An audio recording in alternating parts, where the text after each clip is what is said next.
What up, family? It's your ghetto news reporter, Mary Dash, Tweeney Mary and Lee. Today is Sexy Saturday in my city, Chicago, January the 16th, Sweet 16, 2021. So they say it could very well be 2020. So put your thinking caps on. I got my hat off for all the ones who, are real Mary Mack admirers and diehard musicians, artists, whatever the case may be, whatever your artistry may be, or you just a regular person going to work doing the right thing.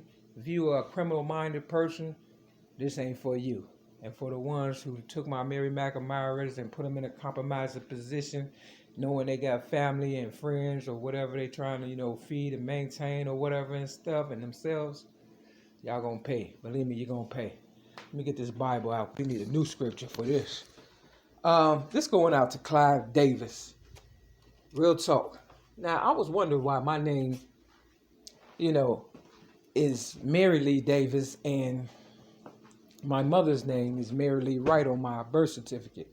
Now, it seems like everybody that, get with Clive Davis end up dead or whatever. Whitney Houston, Prince was with him for a little while and stuff. But all the real,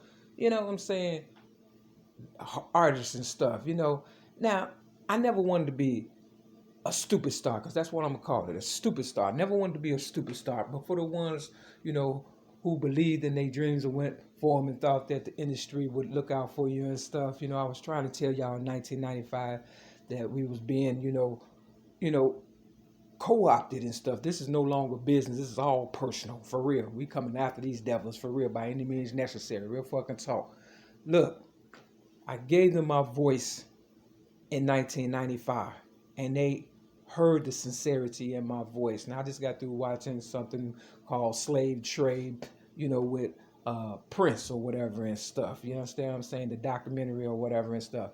And in the end, the white guy that had the speaker, Marshall, the speaker is called Marshall, like they got Sony speakers and stuff like that, but it was called Marshalls in the background or whatever.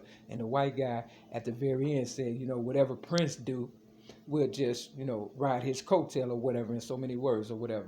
I'll put that video in the description of this video called Clive Davis, Your Time Is Ticking, and the rest of y'all no good ass bastards and shit, for real fucking talk. Look, they wanted to get the music out of my hands because I flooded the streets with all the real stuff, and then they waited till I compiled all of my hard work of 25 years or better and stuff, putting music together and things of that nature. But I've been doing this since I was 6 years old, putting the Sun-Times newspaper in my city, Chicago, continent, America. You understand what I'm saying? I am Mary, America. You understand what I'm saying? But they trying to make it Erica. You understand what I'm saying? You see the Eric and the Erica in America, but it's America. You understand what I'm saying? Real talk. So, they have hijacked my name with Marshall Bruce Matters the third and stuff. That's why that's speaking of, background of the Prince documentary, Slave Trade, was in the background of the guy, because in 1995, I hadn't even heard of no goddamn Marshall Bruce Matters the third. Real fucking talk. You understand what I'm saying? Otherwise, I would have put him on my 3 cassette tapes with my voice added to it. You understand what I'm saying? And, rapped or whatever, what the fuck, he would have had to say. But he was laying in cut, and Tupac, must have known what was going on, but couldn't really, understand what I'm saying? He tried. I seen a couple of videos and stuff where I could see the pressure was on him and things of that nature or whatever, especially when he was, doing that video with all that gold on in the tub. If you look at, how they did it, you could see the pressure. And if you listen carefully and you conscious, you can understand he was trying to warn us or whatever and stuff. So, Prince was going back and forth with his, record company, Warner Brothers or whatever and stuff. I'm trying to figure out what the fuck Oprah doing with, my rap that I gave her, my child abuse rap in, 1984 at the age of, 17. But when I heard them saying The Color Purple in 1985, the same year, Prince won an Oscar, and of course, Oprah did not. You understand what I'm saying? For her role in the, Color Purple, but he won for his song Purple Rain or whatever and stuff, music or whatever and stuff for the movie.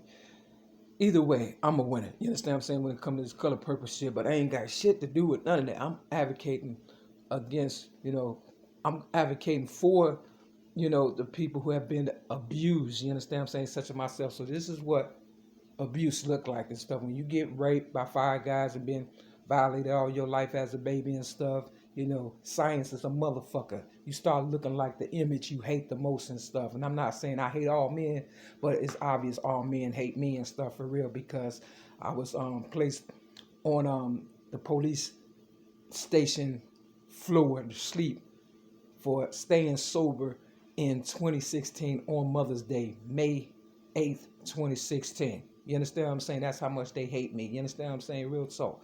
And trying to get rid of me and stuff. Things of that nature. Okay. Long story short.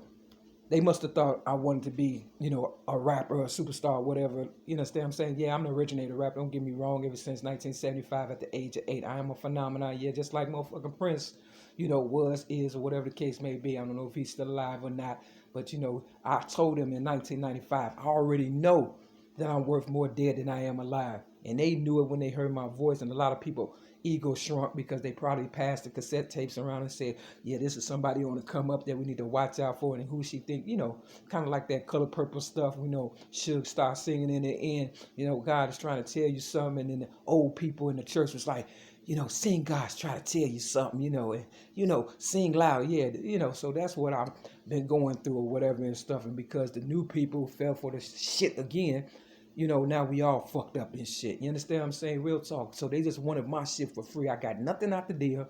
And that's why I pray death on all you motherfuckers. I don't even care no more. Because all you motherfuckers grown enough to know, you know, who got y'all that money and shit. Because I was the one selling the goddamn tapes and CDs and stuff in the streets or whatever and things of that nature or whatever. You understand what I'm saying? At first, the Chinese motherfuckers was running this shit wholesale and shit. They wasn't out there selling, you know, 1 CD at a time or 3 for 10 or whatever the fuck, even though they was bootlegs or whatever and stuff. I was making people run and go get the originals or whatever and stuff and keeping y'all relevant or whatever and stuff. And then the Arabs got a hold to it. And then, you know, some DJs. And then I finally got around to getting the music towards the end, and I was able to, you know, sell not only bootlegs but originals and stuff. You understand what I'm saying? And that's why I gave my book Rhymes, Poems, and Metaphors plus Wrong Song away, and, you know, 5 CDs and stuff. You understand what I'm saying? I believe it was 3 rap CDs with other people's song to it and my voice added to it, like in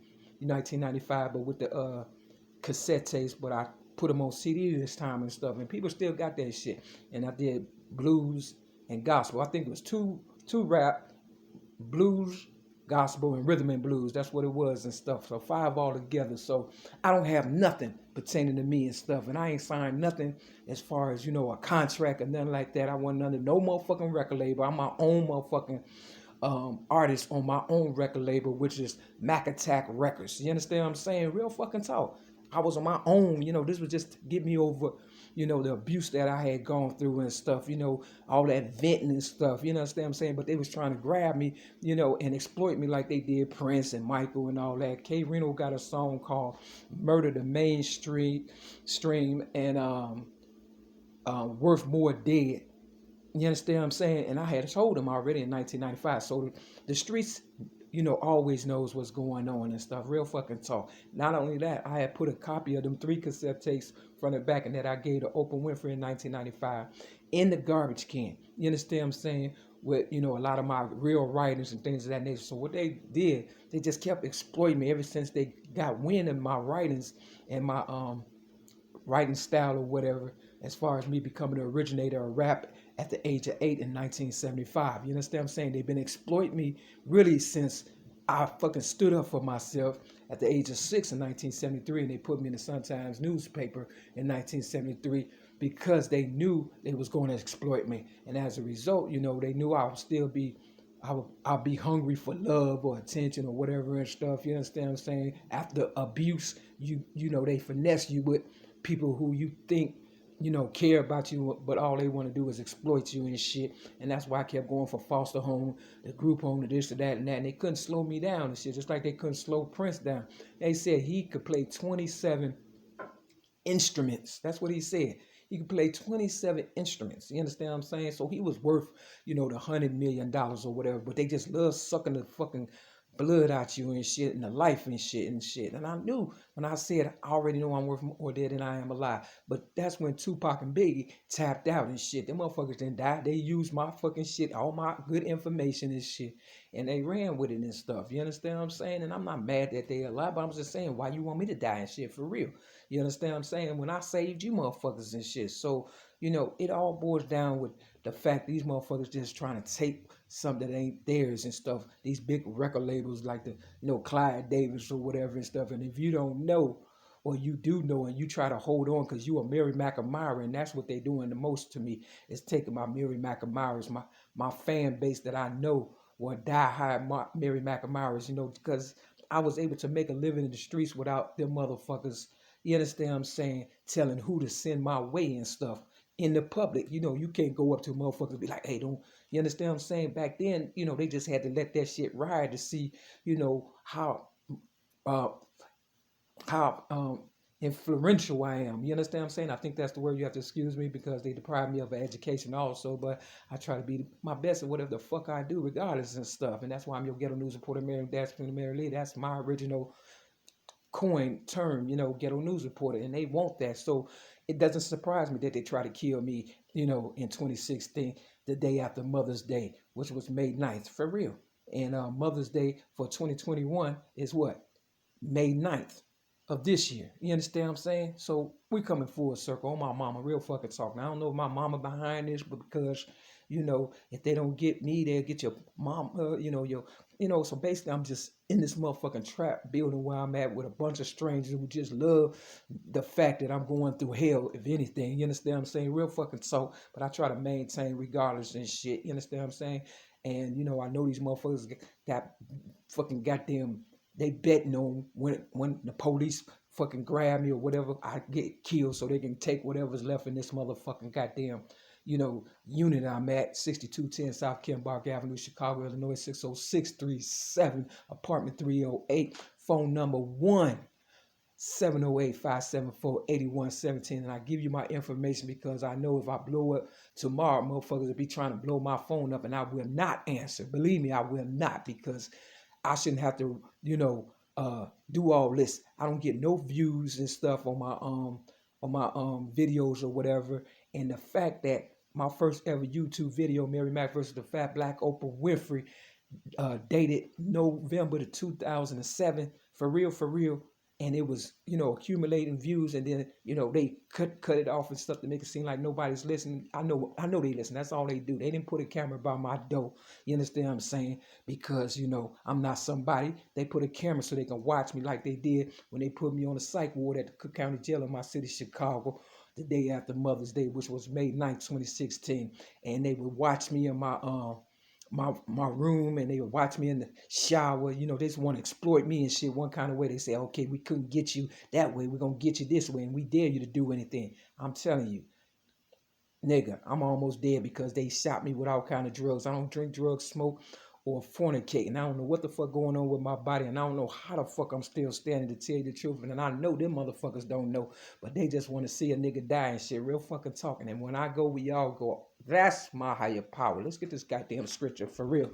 Real fucking talk. That's my higher power for me. Real talk. Here you go. Over here. Oh, cause I'm number one, nigga. I'm number one, bitch. That's why they want me. This is Ezekiel. And you got EZE, right? Just like take a candy from a baby, nigga. I'm number one. Okay, and don't you ever fucking forget it. We want Easy. Yeah. What they do to Easy? They shot him. What the motherfucking goddamn Ice Cube say? Death certificate. Yeah. What he died of? AIDS. I don't know what these motherfuckers gave me. Real fucking talk. But I know if I die, we all die. Step your motherfucking game up, niggas, because ain't no motherfucking exploitation after I die. When I go, we all go. I believe in a higher power, bitch. You seen it for yourself. Don't shit on me and say it's rain. I went to goddamn Gary, Indiana, and with a few years ago or stuff, and it started raining on Prince's birthday. Prince did a concert 2007, February. You understand what I'm saying? Real talk. I did my first ever YouTube video, November 2007. Copycat ass motherfucker, stay off my motherfucking trail, because that's the trail they own. With that, this your ghetto news reporter, Mary Dash, Mary Lee. Peace!